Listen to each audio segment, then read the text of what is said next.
ایک 8 سال کا بچہ مسجد کے ایک طرف کونے میں اپنی چھوٹی بہن کے ساتھ بیٹھا ہوا ہاتھ اٹھا کر اللہ پاک سے نہ جانے کیا مانگ رہا تھا۔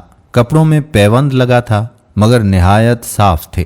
اس کے ننھے ننھے سے گال آنسوؤں سے بھیگ چکے تھے۔ بہت سے لوگ اس کی طرف متوجہ تھے اور وہ بالکل بے خبر اللہ پاک سے باتوں میں لگا ہوا تھا۔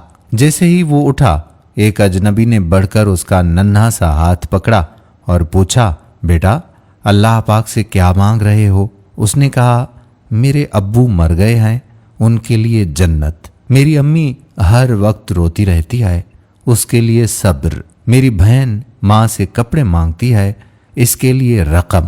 اجنبی نے سوال کیا، کیا آپ اسکول جاتے ہو؟ بچے نے کہا، ہاں جاتا ہوں۔ اجنبی نے پوچھا، بیٹا کس کلاس میں پڑھتے ہو؟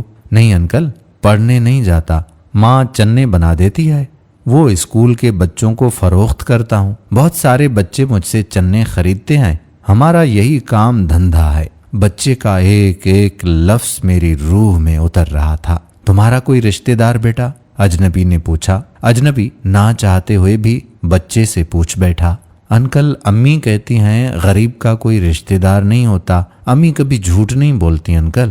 لیکن انکل جب ہم کھانا کھا رہے ہوتے ہیں اور میں کہتا ہوں امی آپ بھی کھانا کھاؤ نا، تو وہ کہتی ہیں کہ میں نے کھا لیا ہے، اس وقت لگتا ہے کہ وہ جھوٹ بول رہی ہیں۔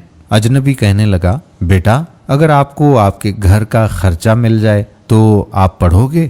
بچے نے کہا، نہیں انکل بالکل نہیں، کیونکہ تعلیم حاصل کرنے والے غریبوں سے نفرت کرتے ہیں، ہمیں کسی پڑھے ہوئے نے کبھی نہیں پوچھا، پاس سے گزر جاتے ہیں۔ اجنبی حیران بھی تھا اور پریشان بھی۔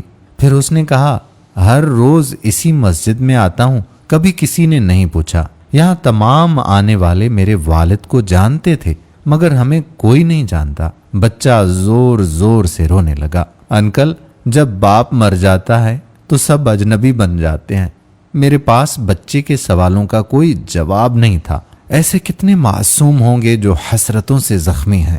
بس ایک کوشش کیجیے اور اپنے ارد گرد ایسے ضرورت مند یتیموں اور بے سہاروں کو ڈھونڈیے اور ان کی مدد کیجیے۔ مدرسوں اور مسجدوں میں سیمنٹ یا اناج کی بوری دینے سے پہلے اپنے آس پاس کسی غریب کو دیکھ لیں، شاید اس کو آٹے کی بوری زیادہ ضرورت میں ہو۔ آپ کسی کو تصویریں بھیجتے ہیں اور فنی آئیکن بھیجتے ہیں، ان کی جگہ اگر آپ ہماری یہ ویڈیو 1-2 گروپس میں شیئر کر دیں گے تو بڑی مہربانی ہوگی۔ خود میں اور معاشرے میں تبدیلی لانے کی کوشش